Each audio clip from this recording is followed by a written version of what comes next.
Michael, boa noite. Boa noite, tudo bom? Boa noite. Que tempo, né, que a gente não se fala?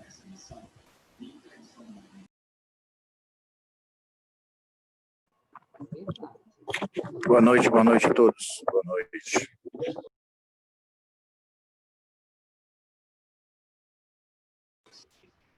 Boa noite, Marcos. Boa noite, pessoal.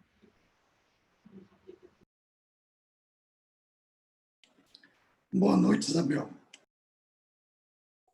Boa noite, Carlos. Boa noite. Ai, que bom, conseguimos. Ei, Doutora teacher. Jaqueline, boa noite. Boa noite. Boa noite. Como vai? Muito obrigada. Boa noite, professora. Boa noite para todos. Não sei quem estava aqui mais cedo, quem chega agora. Quem chega agora, muito boa noite. Muito bem-vindos e bem-vindas. Doutora Jaqueline, mil desculpas pelo nosso atraso. Tivemos, né, assim, uma palestra muito enriquecedora, instigante, e acabou se estendendo um pouquinho, e também um probleminha com a conexão. Mas, enfim, conseguimos chegar, então tá bom, né? Problemas do ensino remoto. Eu tenho aqui o professor, né? Para a gente não ter nenhum assim dissabor com relação a isso. E de pronto, então, sem mais delongas, por conta do nosso tempo, eu já vou passar ao professor André Felipe. Ele vai tomar conta da senhora hoje na palestra, tá? Professor André Felipe, por favor. Obrigado, professor Eni. Uma honra estar aqui nessa noite hoje, com toda a família do SESB, recebendo a Jaqueline, né? Uma amiga, que foi uma aluna, que virou uma amiga, né, Jaqueline? Muito bom ter você aqui, né? E poder apresentar esse currículo que já está longo, hein? Está bem longo. A gente, quando conhece lá no mestrado, quando conhece na formação, está em início de carreira e agora já está aí no meio da carreira. Jaqueline está na Universidade Estadual de Minas Gerais, em Utuiutaba, Jaqueline?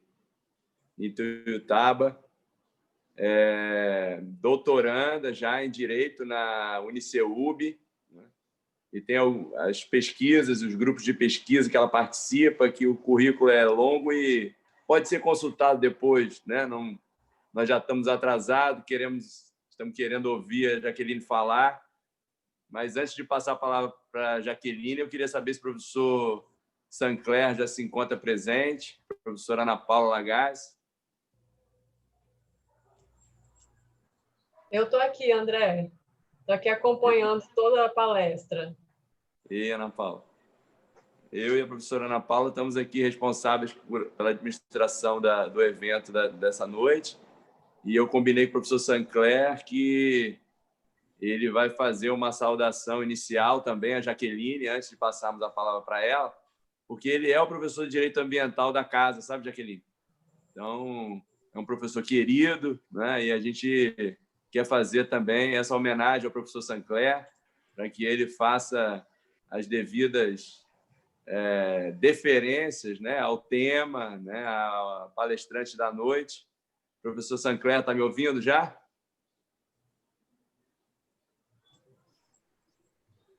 André, eu acho que ele não está presente ainda. Não? Ele estava, que eu ouvi, mas eu acho que por conta dessa questão da conexão... Só um minutinho, deixa eu só avisá-lo.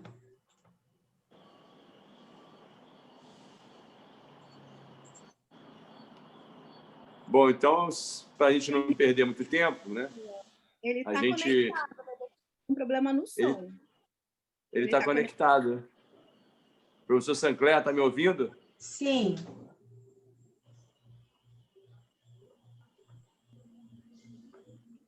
É muito aluno de mestrado aqui do André Felipe, né? Ana Paula. Eu quero aproveitar... Maria. o professor Sancler, agora acho que ele já conseguiu mesmo, e fazer um agradecimento especial à professora Renata Vitória, porque ela novamente foi quem possibilitou que a doutora Jaqueline falasse aqui para nós hoje. Então, assim, muito obrigada, viu, professora Renata? Muito obrigada mesmo. Porque, assim, a sua ajuda, a sua contribuição foi imensa. Obrigada de verdade. Eu quem que agradeço a palestrante, a Jaqueline, que aceitou de imediato participar, está aqui, né, agraciando nossos alunos e professores com essa oportunidade. Seja bem-vinda, viu, Jaqueline? E parabéns, professora Eni, por esse evento que está sendo de sucesso, de brilhantismo, viu? Muito bem organizado. Parabéns por todos vocês. Querida. Bom, vamos lá, então. O professor Sancler já está aí? Já está ouvindo? Tá, gente, eu acabei de falar com o Sancler está entrando aí, disse que teve algum problema de conexão, mas ele já está entrando agora. Ele tá bom. Renata. Eu. Oi, Adriana. Ei, tô aqui, Renata. Adriana. Ei, querida, tudo bem? A gente está esperando o professor Sancler para fazer aí a graça do direito ambiental dentre nós, para receber a Jaqueline, né, com as honras. Eu estou avisando que eu estou em uma audiência e com vocês ao mesmo tempo aqui. A audiência já está terminando, tá? Sim, mas eu estou com vocês. Tá. Defenda bem seus réus, querida, eles precisam. Colega, boa noite, já consegui conexão. Opa! Chegou, professor Sancler. Muito obrigado, professora Renata. Professor André. Bem-vindo, professor. Eu já disse para todo mundo, professor, que eu tinha combinado com o senhor para o senhor fazer essa deferência ao tema da noite, a palestrante, fazer a apresentação para a abertura e, em seguida, passar a palavra para a palestrante iniciar. Eu vou pedir aos demais colegas que estão na sala para manterem sempre os microfones desligados, por favor. O professor Sancler está com a palavra, nosso professor de Direito Ambiental.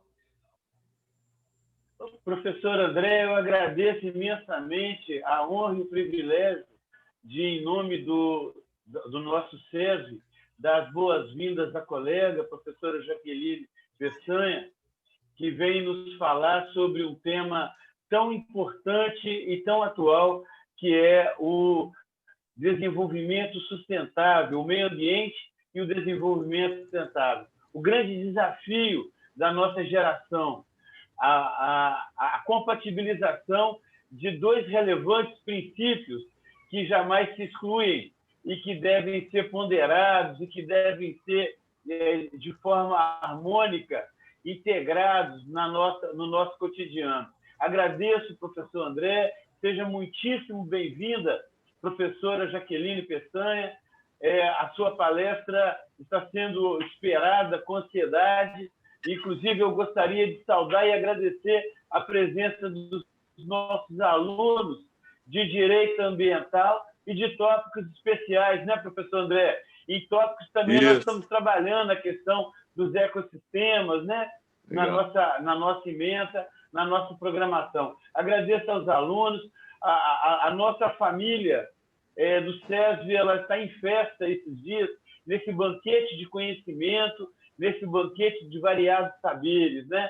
É um momento muito alegre para nós. E com essa alegria no coração é que eu dou as boas-vindas à professora Jaqueline Peçanha e agradeço mais uma vez ao nosso anfitrião, professor André, por essa oportunidade. Muito obrigado. Professora Jaqueline, com a palavra.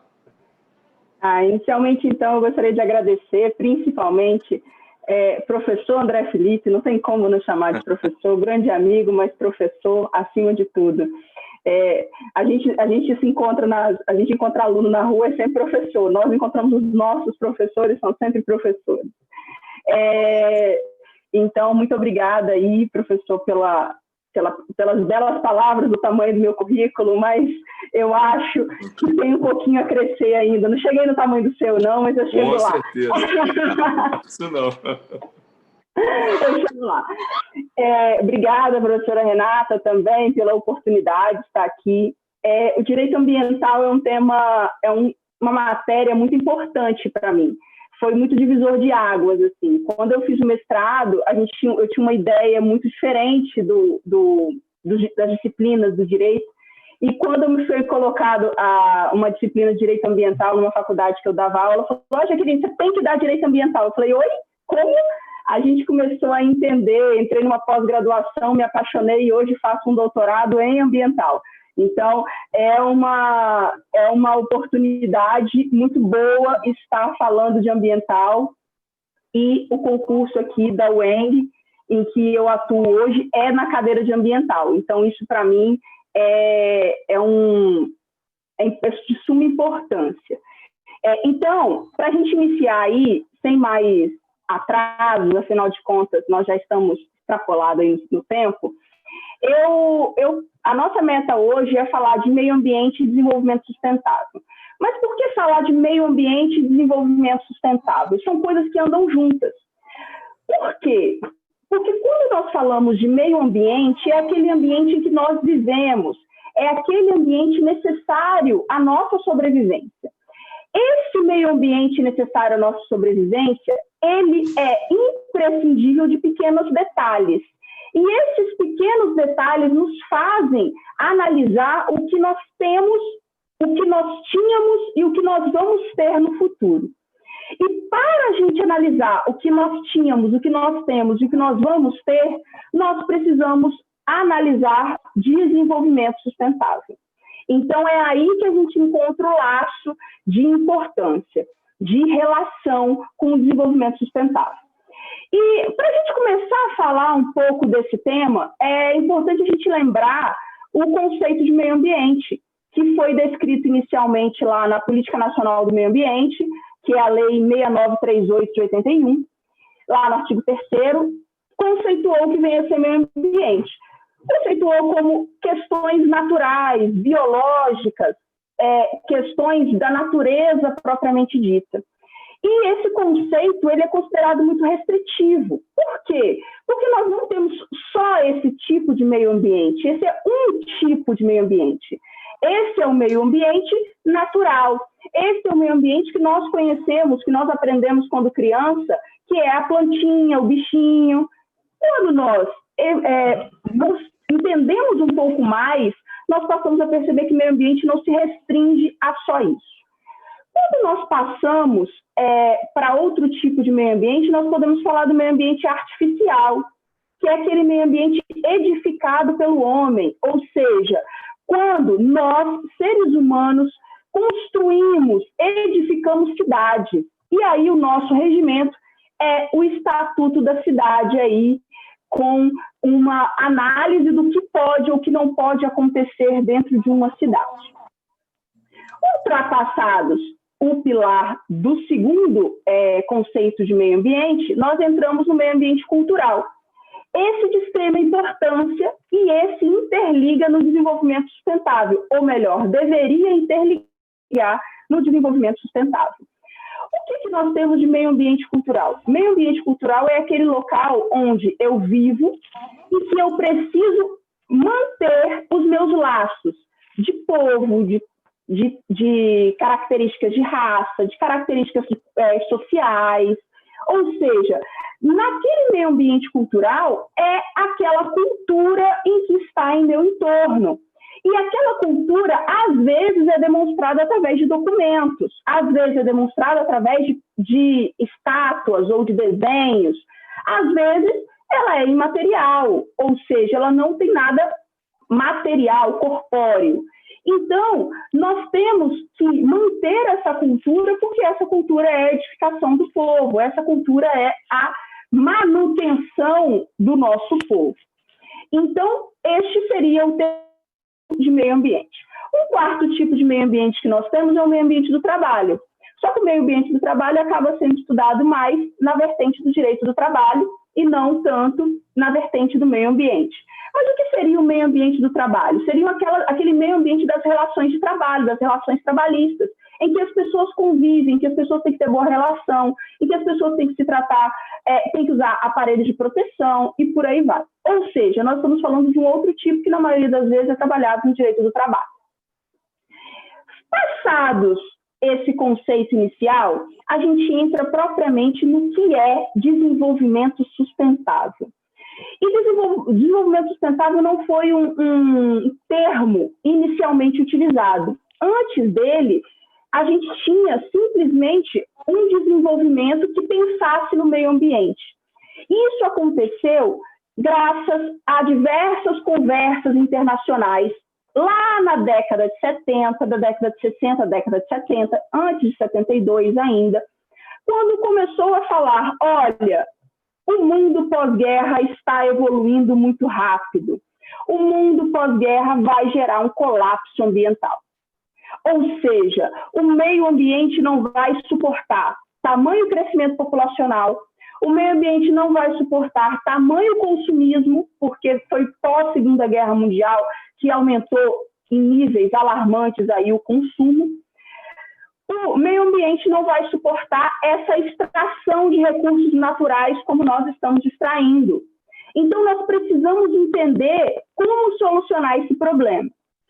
E, nesse tempo, surgiram aí diversos autores internacionais que vêm falando justamente sobre esse colapso, sobre esse dano, sobre esse prejuízo.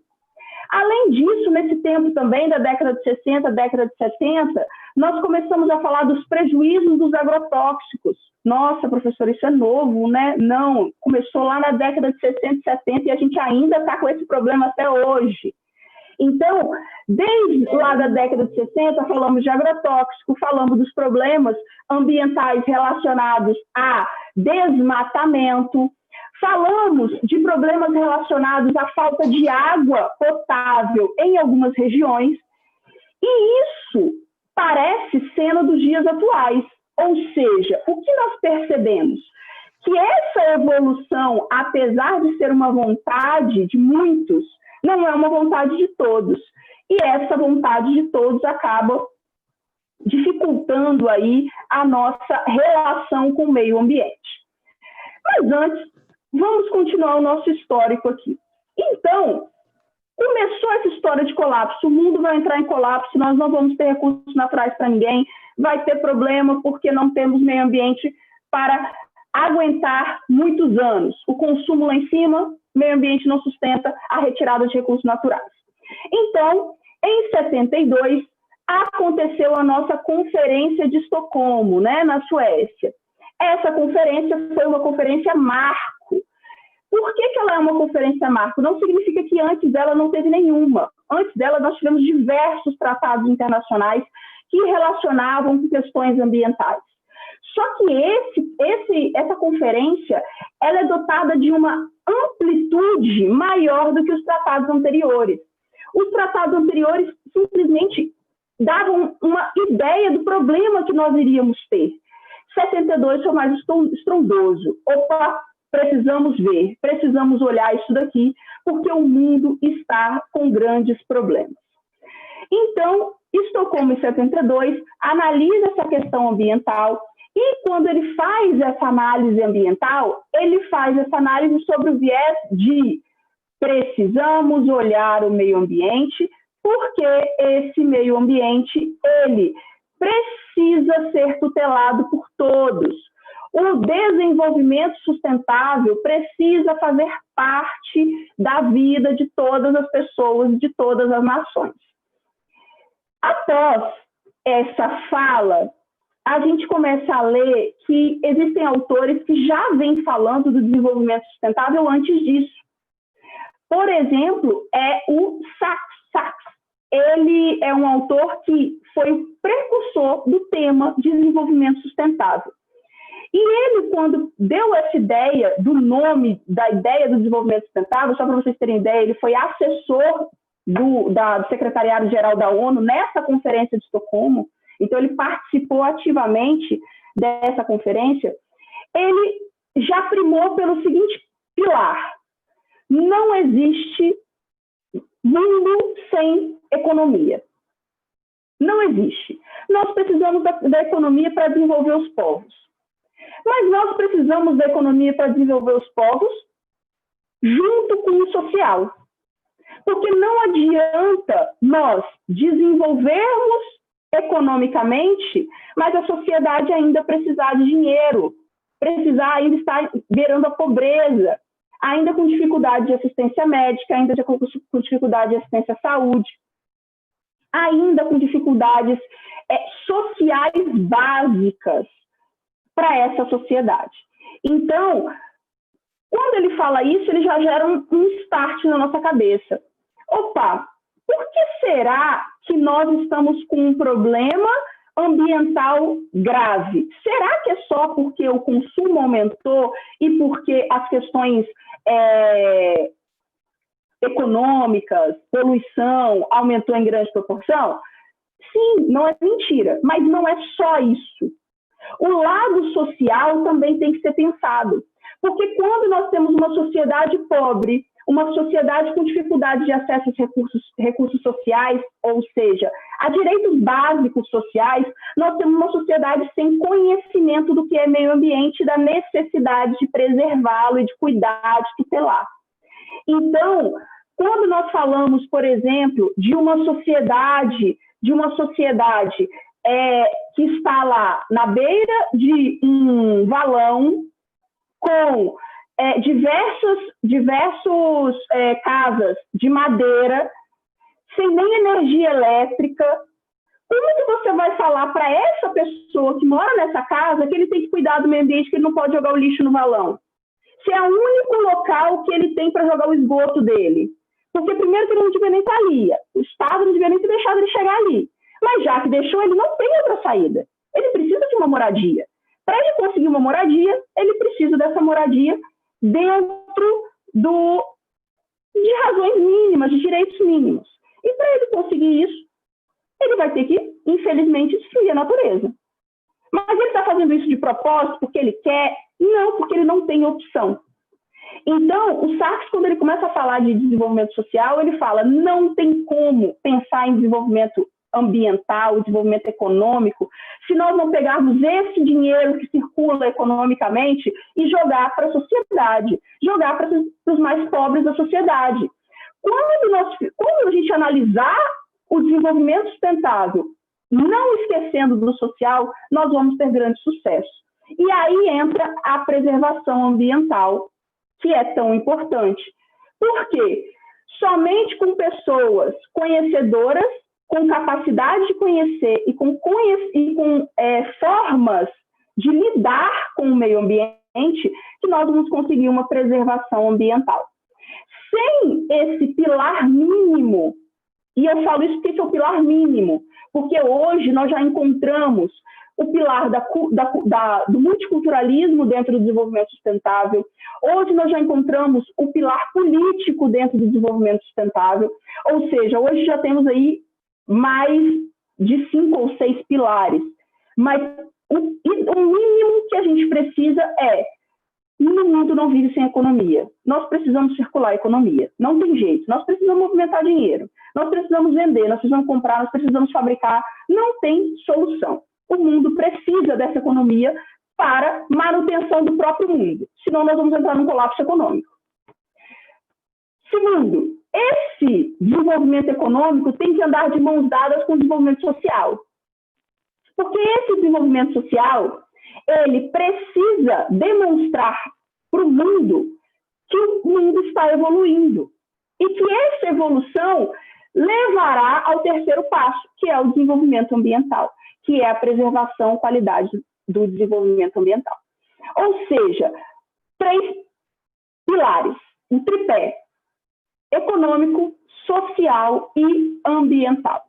Esse pilar, ele precisa caminhar sempre de mãos dadas. E isso, gente, foi dito em 1972. Não foi dito ontem, foi dito em 1972. Em 1987, nós tivemos o relatório Brooklyn, né? O relatório Nosso Futuro Comum. No relatório Nosso Futuro Comum, é a tradução do relatório para o Brasil, ele demonstra essa dificuldade e essa, vamos assim dizer, esse bloqueio que nós temos do desenvolvimento. E esse bloqueio para o desenvolvimento, ele acontece justamente porque nós não estamos caminhando por igual. E aí vem um ponto interessante. O norte evolui. O norte gira a economia e não preserva o meio ambiente. O que o norte está dizendo para o sul? Sul, preserva você o meio ambiente. Quando eu estou falando norte e sul, gente, eu estou dividindo o globo terrestre em norte e sul. Quando eu falo para você, o norte fala para a gente assim, sul, vocês preservam o meio ambiente. Por que vocês preservam o meio ambiente? Porque vocês não precisam circular tanta economia. Mas espera lá, como nós não precisamos circular a economia? Nós precisamos circular a economia, sim. A economia do sul precisa circular, o dinheiro da economia do sul precisa circular como da economia do norte. Não faz diferença quanto a isso. Todos nós precisamos. Agora, como que nós vamos fazer esse balanceamento para que o norte também não faça o consumo de todos os recursos naturais e o sul não fique sem recursos naturais, ou o pior, que não é sem recursos naturais que o sul fica, né? O sul fica sem recursos sociais. Porque o sul não fica sem os recursos naturais, porque os recursos naturais, a maioria, estão aqui, na área sul. Agora, quando nós passamos para o norte, na maioria das vezes nós não temos os recursos naturais e temos vamos botar assim, um equilíbrio mediano no social. Né? Mas nós não temos aí uma grande proporção de questões ambientais protegidas. Então, esse relatório ele foi importante porque ele mostrou como está sendo o consumo e como está sendo a evolução do desenvolvimento sustentável. E esse relatório, gente, foi usado por nós na ECO 92. A ECO 92 apareceu, que é ECO Rio 92, ela foi uma conferência no Rio de Janeiro, em que, 20 anos após Estocolmo, falamos o seguinte: vamos avaliar que melhoras que nós tivemos nesses últimos 20 anos. E, para desastre geral, já em 92 se percebeu que nós não evoluímos muito, evoluímos pouco. Nós não cumprimos quase nada do nosso equilíbrio norte-sul. Nós não evoluímos muito no desenvolvimento social do sul. O sul permanece com o desenvolvimento social baixo.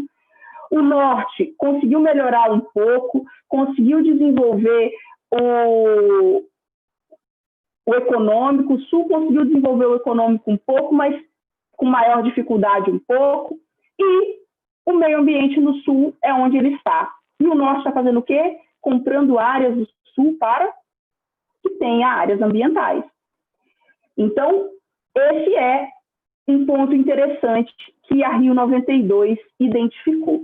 Ou seja, após a Rio 92, nós precisamos aí conversar novamente, porque nós colocamos algumas metas, alguns princípios, para verificar se nós continuávamos a cumprir 72 e evoluíssemos ainda mais.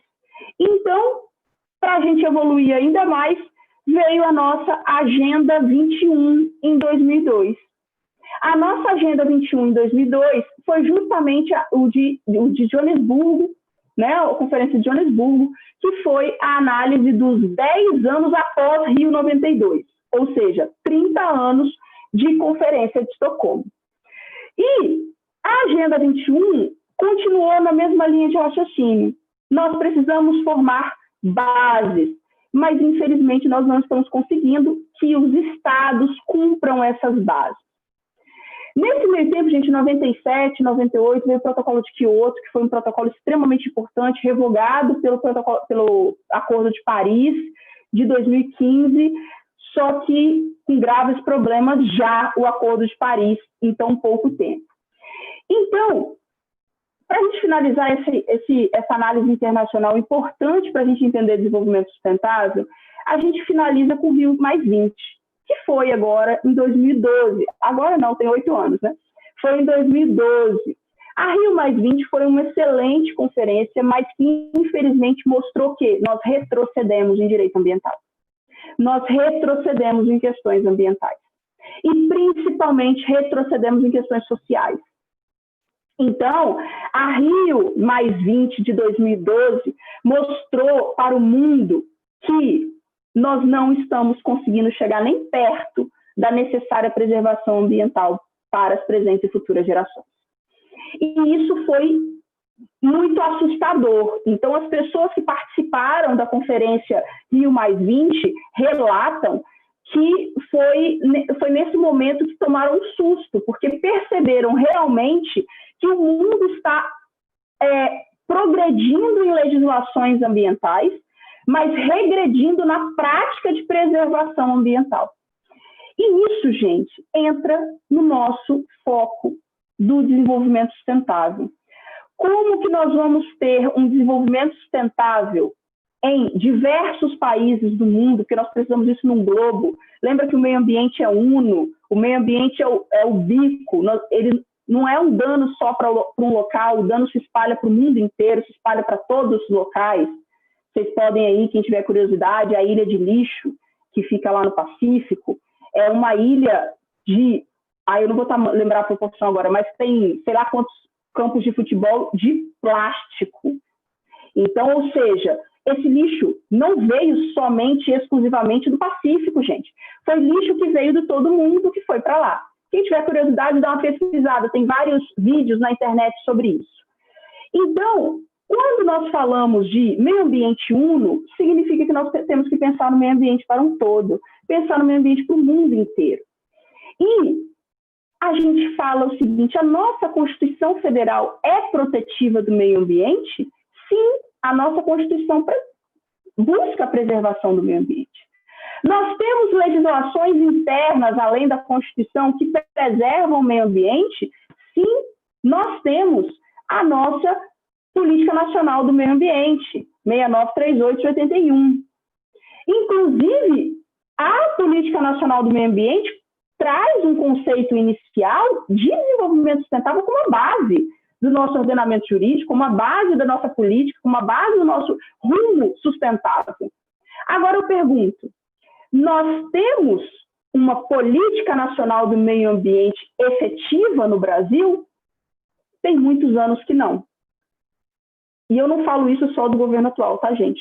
Eu falo isso porque teve uns tempos antes também. O que nós estamos falando? Nós não temos uma política nacional de meio ambiente efetiva, com condições de proteção do meio ambiente, nem para nós, muito menos para as nossas futuras gerações, que é a base aí do nosso direito constitucional, né? A Constituição Federal não fala preservar e garantir meio ambiente sustentável, sadia qualidade de vida para as presentes e futuras gerações? Como que nós vamos garantir meio ambiente sadio para presentes e futuras gerações se nós não temos como manter para a atual geração? Então, essa é uma dificuldade. E aí, eu chego num ponto crucial que eu queria falar com vocês. Qual, então, é essa ideia de desenvolvimento sustentável? Depois que você falou isso tudo, você já conceitou os 3 pilares. Qual a ideia geral de desenvolvimento sustentável? O desenvolvimento que satisfaz as necessidades das presentes sem comprometer os direitos das futuras gerações. Ou seja, eu preciso garantir meio ambiente, economia e social. Não é só meio ambiente, hein, gente? Meio ambiente, economia e social para as presentes e futuras gerações. Enquanto a sociedade brasileira não pensar no social, infelizmente nós não vamos evoluir em desenvolvimento sustentável. Enquanto a sociedade não pensar em ambiental, nós não vamos evoluir em desenvolvimento sustentável.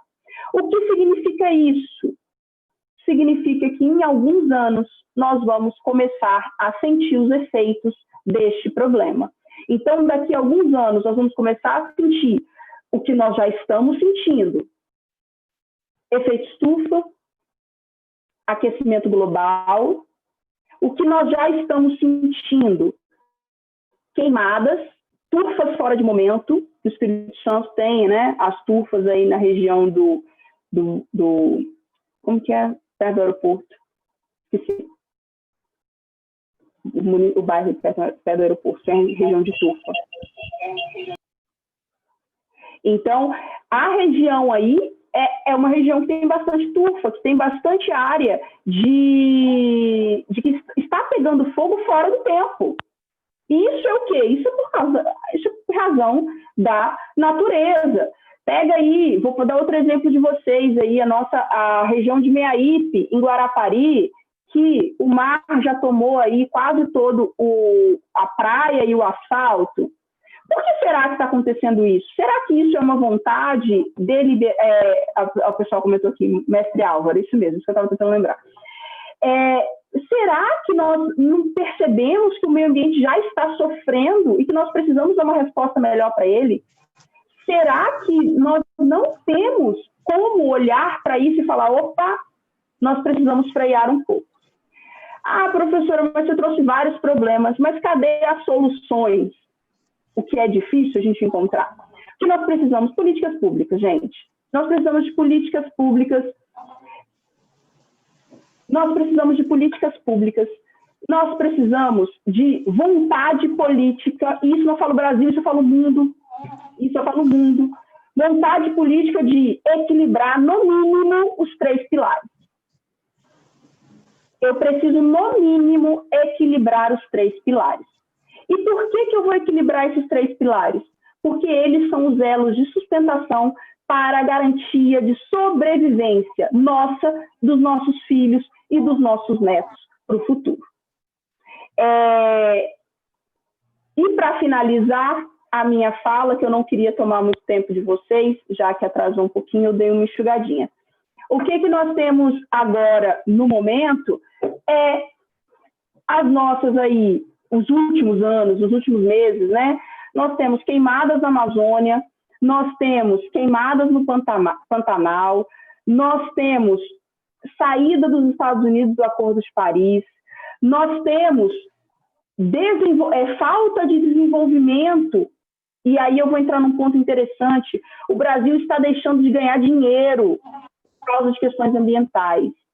Por quê? Porque o agronegócio brasileiro está sendo exigido de preservar, de tutelar, de não usar o agrotóxico XYZ, e mesmo assim o Brasil não está cumprindo. Ou seja, agora a Europa começou e vai deslanchar os bloqueios de mercadorias brasileiras em razão da falta de preservação ambiental do Brasil. Então, o nosso problema está e tem previsão de piorar mais do que já está. Porque o nosso pilar mínimo não está sendo respeitado, não está sendo equilibrado para a manutenção de um mínimo de desenvolvimento sustentável. Seria isso, foi um prazer falar com vocês. Estou aberta a perguntas, se tiver alguma. Obrigado, Jaqueline, foi ótimo. Eu queria, como tinha combinado com o professor Sancler, passar para ele fazer essa primeira interlocução, né? Aí, a partir do nosso professor de Direito Ambiental, uma primeira reflexão ou uma primeira pergunta, se ele preferir fazer uma pergunta ou só algum comentário, alguma complementação, e, em seguida, a gente abrir para outras questões, sempre lembrando de levantar a mão aí para a gente localizar quem é que vai perguntar. Professor Sancler.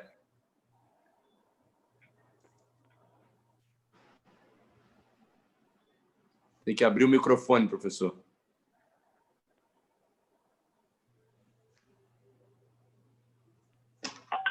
Ligado funciona melhor, né, professor Felipe? Agora sim, agora Eu sim. queria agradecer o privilégio.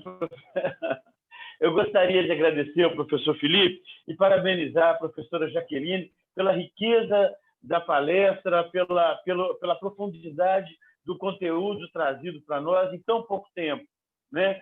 E eu queria... a professora Jaqueline tocou um aspecto importante, professor André, que é o seguinte: quando nós pensávamos em desenvolvimento sustentável, a gente pensava apenas em 2 pilares, né? O desenvolvimento econômico e a preservação ambiental. A professora Jaqueline lança a luz, com muita felicidade, sobre esse terceiro pilar do desenvolvimento social, do aspecto social. E hoje nós temos observado que nas denominadas catástrofes ambientais, as populações mais vulneráveis do ponto de vista social são efetivamente as que são mais atingidas. E muitas vezes as catástrofes elas não são tão naturais assim. Para me inspirar na fala do Darcy Ribeiro, a crise brasileira é um projeto de poder. E parece que essas catástrofes que têm atingido as populações socialmente mais vulneráveis, as pessoas que estão à beira dos rios, nas encostas, né, nas áreas de periferia dos grandes centros urbanos, isso me parece que é a consequência de uma opção política. Essa vulnerabilidade socioambiental, né? Eu queria pedir se a professora Jaqueline poderia, dentro dessa preocupação dos 3 pilares, nos últimos anos, nós tivemos lá a questão de Mariana, a questão da Mariana, Brumadinho, né? Exatamente. Se a professora pudesse, por gentileza, acrescentar alguma coisa nesse sentido para nós.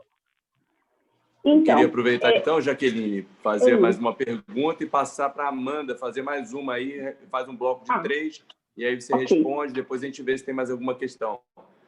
Você acha que é possível a gente pensar no desenvolvimento sustentável sem mexer nos nossos padrões de consumo? Qual é o nosso papel, a nossa responsabilidade nisso, né? Porque às vezes a gente fica, a política pública, a iniciativa privada precisa, e fica esse jogo de empurra, e a gente não traz para si qual é o nosso papel nisso. Deixa eu ouvir a Amanda. Amanda pode fazer a pergunta, Amanda. Boa noite. Obrigado, professora. Eu queria agradecer pela palestra e queria pedir à senhora que fizesse uma breve explanação sobre as queimadas que estão acontecendo atualmente. Temos aí, então, Jaqueline, um bloco de 3 perguntas para você desenvolver as respostas. Depois a gente vê se tem mais alguma questão. Professora Jaqueline. Então, quando a gente fala de Mariana e Brumadinho, em Minas nós temos muitas áreas dessa forma, né? Inclusive tem uma pesquisa de 2 meses atrás, mais ou menos, que mostrou que em Minas Gerais nós temos quase 90% das barragens em risco de ir tudo para o espaço, igual foi Mariana e Brumadinho. Ou seja, nós estamos falando de 4.000, sei lá quantas barragens, 3.000, sei lá quantas barragens, e quase 90% delas está beirando o colapso, beirando a queda, né? A sua erupção aí de rejeitos no meio ambiente e na sociedade, né? Então, quando a gente fala de Mariana e Brumadinho, nós falamos de 2 locais que passaram por graves problemas de desenvolvimento sustentável e que estão passando por graves problemas de desenvolvimento sustentável. Mariana foi um pouco recuperado, mas ainda está com grandes problemas, porque a ação civil pública agora deu problema, teve foi para o superior e foi anulado um pedaço da decisão, ou seja, ainda demora mais. Isso aconteceu em 2015 e de lá para cá nada mudou quanto às preservações de barragens. Eu vejo que o problema hoje do minério em si, das questões de mineradoras em si, é a questão do licenciamento ambiental. Por quê? O licenciamento ambiental, e essa é uma crítica que eu faço, a Constituição Federal diz que todas as áreas de minas, né, essas áreas de minérios, são competência da União. Mas na hora de licenciar, a lei complementar jogou para a competência dos estados. Enquanto todas as outras áreas que são de competência, da União, permanecem com o licenciamento da União. E aí eu te pergunto, por que será que o licenciamento das mineradoras passaram para a mão dos estados?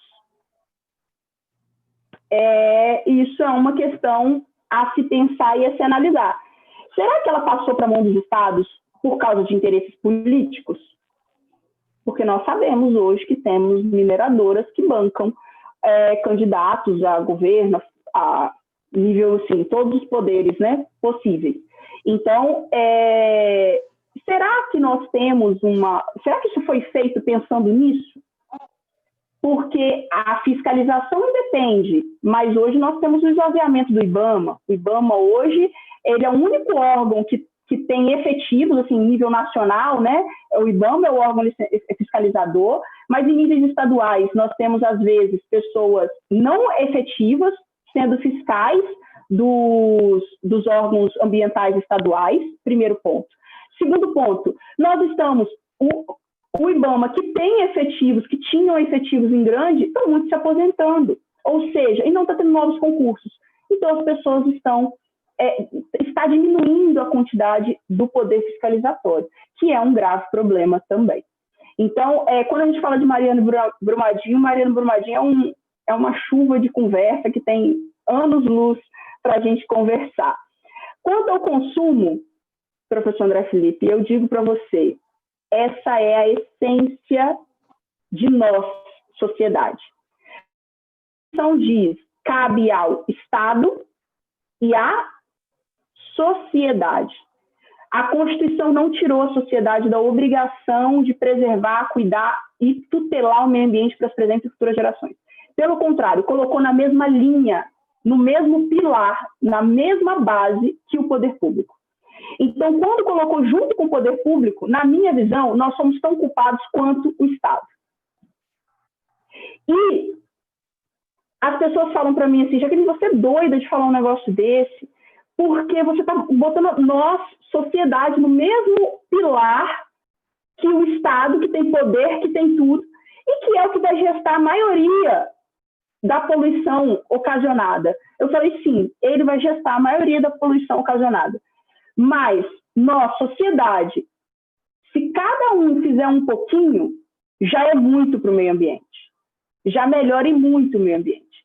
Então, que pouquinho? Primeiro, revelar os nossos padrões de consumo. Nós temos que consumir, e aí entra aquela frase, né, do análise aí do Bauman, consumo, consumismo, né? Fazer essa ponderação de consumo e consumismo. Fazer também aí o pensamento de eu preciso rever o que eu jogo no lixo. Por que eu estou jogando no lixo? Será que não dá para reaproveitar? Será que não dá para reciclar?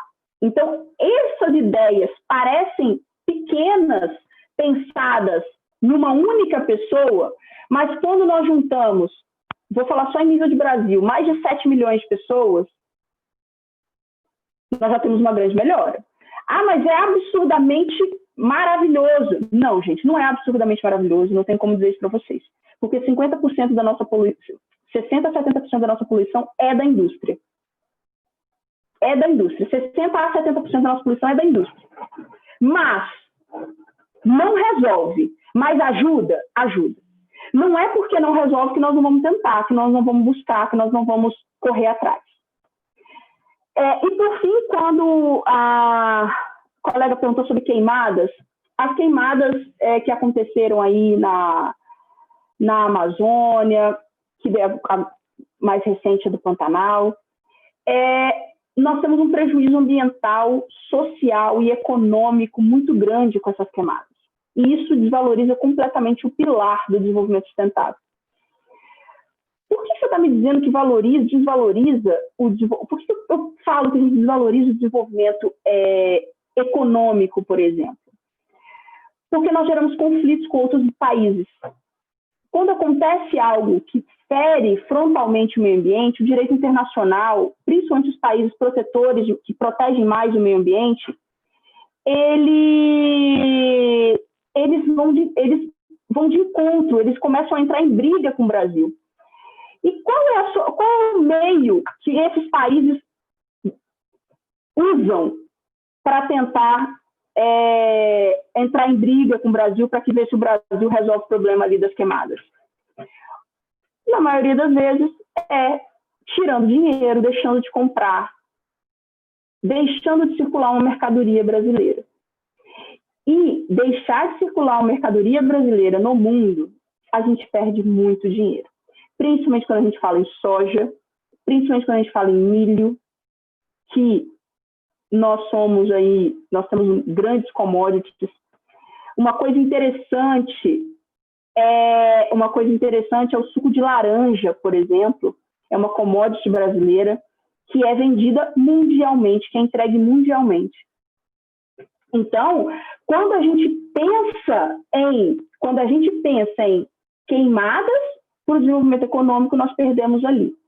Quando nós pensamos em queimada para o desenvolvimento ambiental, pelo tripé ambiental, nós podemos falar o seguinte: o meio ambiente com essas queimadas está piorando o nosso efeito estufa, piorando a nossa camada de ozônio, gerando mais impacto ambiental para a região e para o mundo, causando uma devastação local que o meio ambiente não vai se restabelecer em poucos dias, pelo contrário, vão ser muitos e muitos anos para ele se recompor. Então, isso gera um prejuízo ambiental muito grande, principalmente um prejuízo para a nossa qualidade do ar, porque a poluição da queimada espalha e depois, para ela sumir, demora, e nós não temos mais aquela árvore que estava lá da queimada para ajudar a filtrar o ar.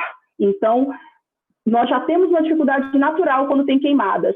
Quando a queimada acaba, nós já não temos mais aquela árvore que era essencial à nossa sobrevivência, porque ela foi queimada, certo? E quanto ao pilar social, gente, nós perdemos muito também. Pensa nas regiões ribeirinhas ali. Pensa na quantidade de pessoas que sobrevivem ali do turismo no Pantanal. No turismo, estou falando de turismo porque é uma coisa que a gente passa pela nossa cabeça rapidamente. Mas pensa a quantidade de pessoas que vivem ali da pesca, pessoas que vivem. A vida delas é aquele Pantanal, aquela região da Amazônia. Como que nós vamos fazer com essas pessoas? Será que nós estamos garantindo o mínimo para essas pessoas? Acredito que não.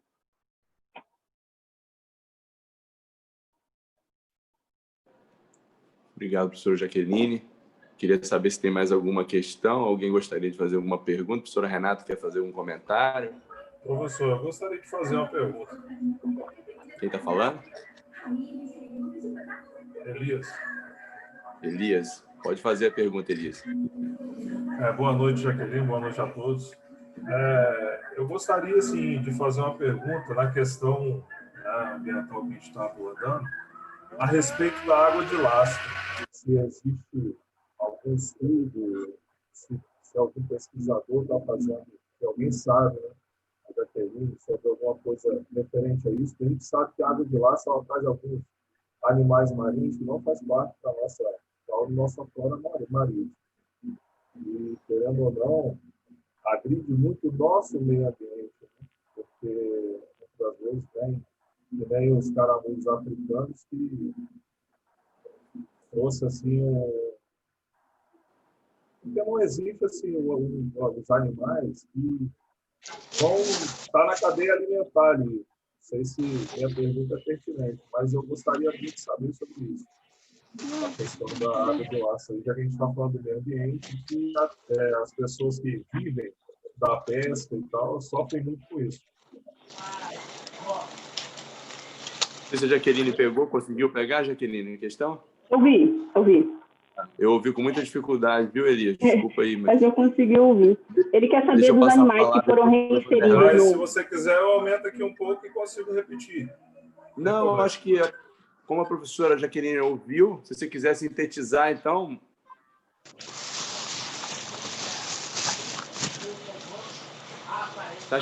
Está chiando muito, Elias.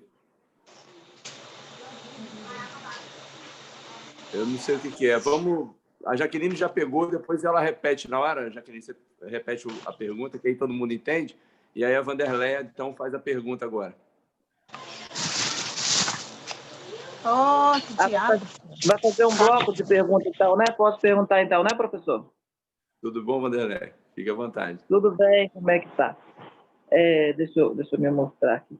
Então, boa noite a todos, hein?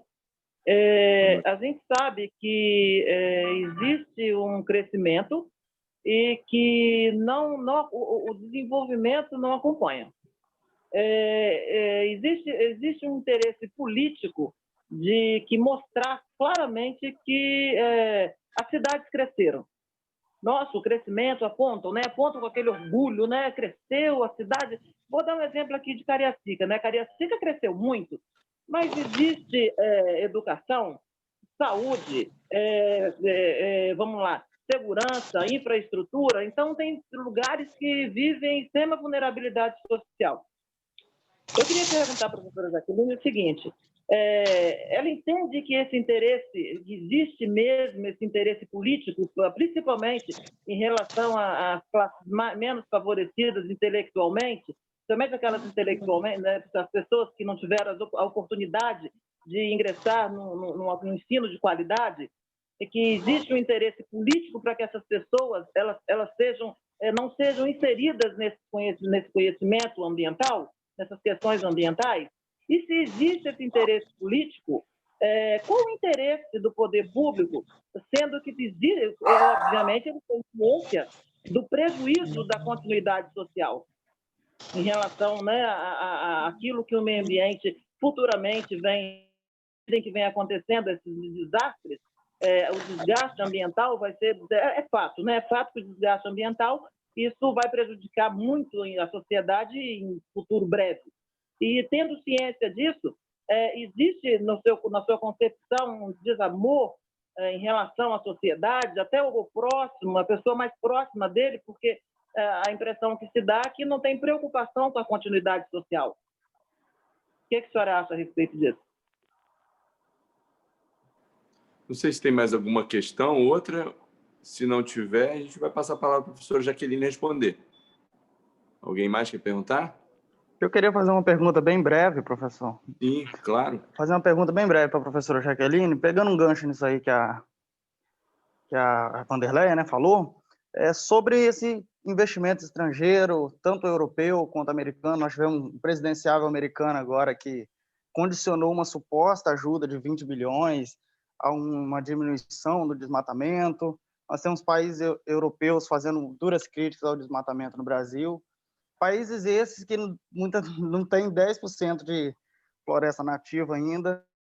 E esses mesmos países que se mantêm calados em relação a países como a China, que poluem 4 a 5 vezes mais que a América do Sul inteira. Então, assim, me leva a refletir até que ponto a gente deve acreditar nessas supostas ajudas que vêm dos países europeus, ou até mesmo desses presidenciáveis condicionando uma suposta ajuda de 20 bilhões a uma diminuição do desmatamento. Até que ponto, professora, a gente pode acreditar nessa ajuda legítima desses países europeus? Professora Jaqueline, com a palavra para responder. Então, vamos lá. A primeira pergunta que foi feita foi sobre os animais não regionais, né, que são aqueles animais que são inseridos na cadeia, são colocados próprios daquela região. Isso é um grave problema ambiental. Por quê? Porque o nosso meio ambiente ele é em forma de cadeia, né? E essa cadeia, nós temos sempre o predador para cada uma delas. Quando nós inserimos um animal que não é daquela região, ele acaba sendo o predador dos nossos animais nativos. Isso tem um livro, inclusive, um livro interessante. Eu posso pegar depois, se quiser me mandar um e-mail, eu consigo o nome do livro.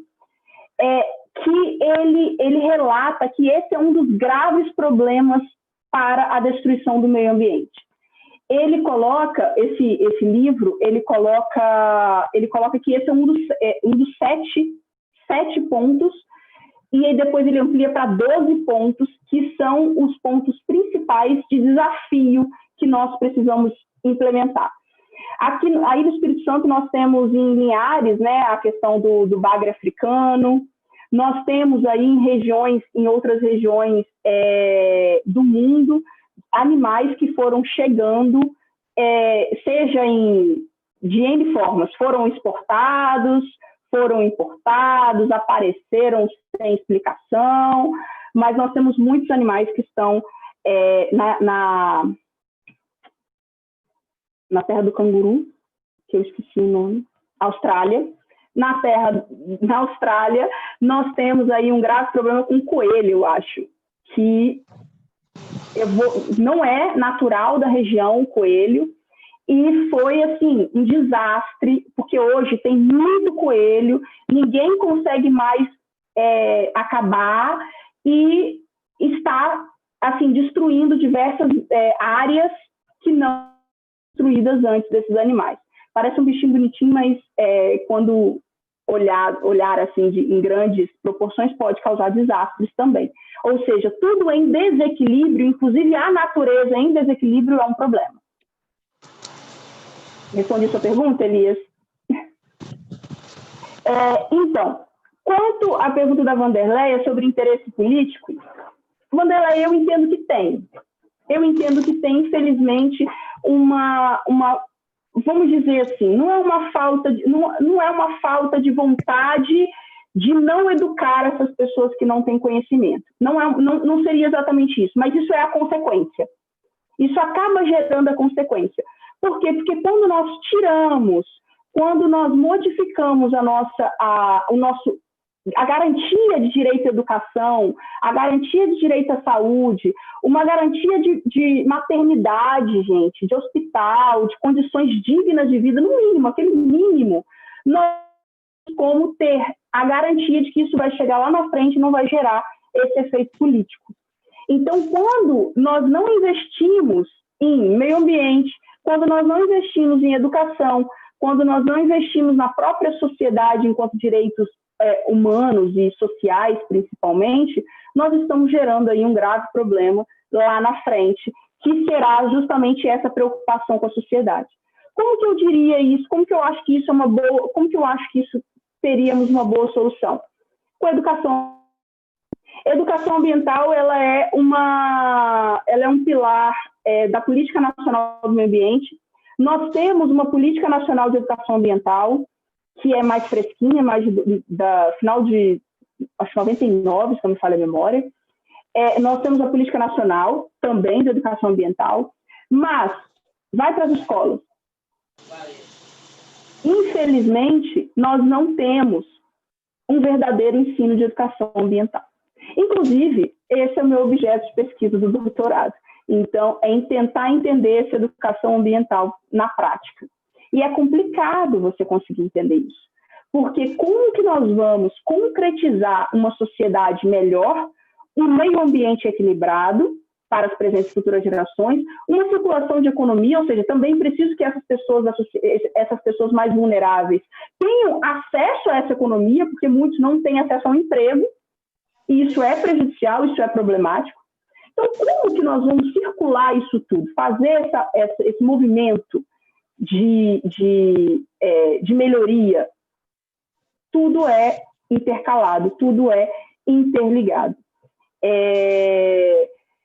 O tema, a colega falou que é um tema muito trabalhado nas escolas, é um tema trabalhado não de maneira ecológica, vamos assim dizer.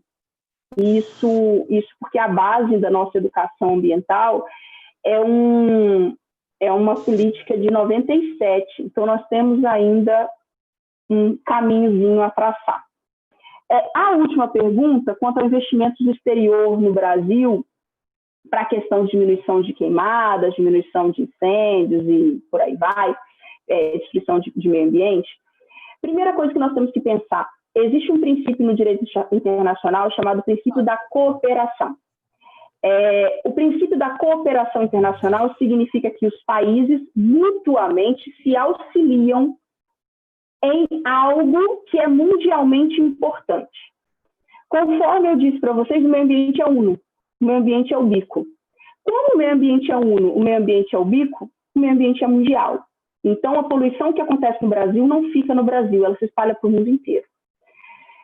Quando nós falamos isso, a gente liga no princípio da cooperação. Quando nós ligamos no princípio da cooperação, nós temos a seguinte resposta. Os países não estão oferecendo ajuda por simples ajuda. Isso é uma forma de cooperação internacional. Isso é um inciso, um parágrafo de uma grande resolução, de grande conferência internacional que nós temos, que é justamente a preservação dos direitos humanos para todos os países do mundo, e pensar na universalidade e relativismo, mas tentar levar esse equilíbrio ambiental para o mundo inteiro. E aí você fala assim para mim, mas professora, na China, ninguém olha para lá. Eu pergunto para vocês, alguém faz boicote aos Estados Unidos? Alguém faz boicote aos Estados Unidos? Alguém consegue fazer boicote aos Estados Unidos? Deixar de fazer um boicote assim? O mundo inteiro vai fazer um boicote aos Estados Unidos. Conseguimos o mundo? Não conseguimos. E por que não conseguimos? Porque é uma grande potência, porque comanda muitos dos setores, porque gira muita economia para o mundo inteiro. É a mesma coisa a China. A China é a segunda potência mundial. Nós não conseguimos controlar a China da mesma forma que a gente não consegue controlar os Estados Unidos. Os países do mundo não fazem isso com a China por causa disso. E volto aqui a minha fala sobre Norte e Sul. Não sei se vocês vão se recordar sobre Norte e Sul. Mas nos tratados internacionais que eu comentei, ficou observado como princípio internacional que o Norte tem que auxiliar o Sul na preservação ambiental. É um dos pilares das conferências internacionais. Que o Norte, já que destruiu o meio ambiente antes de se pensar em preservação do meio ambiente, porque a destruição foi justamente por causa das guerras mundiais, a maioria das destruições ambientais aconteceram antes da Guerra Mundial, e a preservação ambiental a gente fala no pós-guerra. Como que nós vamos ajudar o Norte a se desenvolver? Justamente, a conferência fez que o Norte precisa auxiliar o Sul na preservação ambiental, porque nesse auxílio para o Sul, a gente vai diminuir o dinheiro gasto na preservação ambiental para poder investir em social e melhorar o equilíbrio ambiental, melhorar o desenvolvimento sustentável. Espero ter respondido a todos. Bom, estamos chegando ao final, então, do evento da noite de hoje. Queria agradecer a professora Jaqueline pelas reflexões que trouxe para nós, por essa contribuição tão importante para nós do SESV, né? Nós estamos trabalhando arduamente para a realização desse congresso desde ontem, né? Desde dia 28. E amanhã tem mais algumas atividades. E eu vou passar a palavra à professora Ana Paula Lagazzi para fazer o encerramento da noite de hoje. Ela dividiu comigo esse espaço aqui, junto com o professor Sancler também, de apresentação. E eu vou pedir à professora Ana Paula para fazer o encerramento, os agradecimentos finais e até a convocação para amanhã, né, Ana Paula? Isso aí. Bom, Jaqueline, a gente quer expressar nosso profundo agradecimento aí pela palestra ministrada, viu? Qual abrilhantou de forma espetacular mesmo o nosso congresso. Foi muito bom. De fato, essa questão de desenvolvimento sustentável, ela é de suma importância mesmo, ela demanda aí uma atenção de todos, né, cidadãos, iniciativa privada e principalmente o poder público, né? Mas é um papel de todos, né? Compreender essa necessidade de preservação ambiental mesmo. Então, a gente quer dizer que esperamos recebê-la em outras oportunidades, viu? Gostaria de te entregar o certificado, meu papel era que te entregar um certificado, isso seria pessoalmente, mas diante do momento que nós vivemos, ele já foi enviado aí para o seu e-mail, tá? Quero agradecer a participação de todos os alunos também, desejando aí que o conteúdo do ministrado aqui também tenha enriquecido muito o conhecimento de cada um, e desejar uma boa noite a todos. Aguardar, então, vamos até amanhã. Amanhã a gente tem mais atividades, muitas palestras interessantes ainda para finalizar aí o nosso Congresso Internacional de Direito do SESV. Tá bom? Boa noite a todos, então.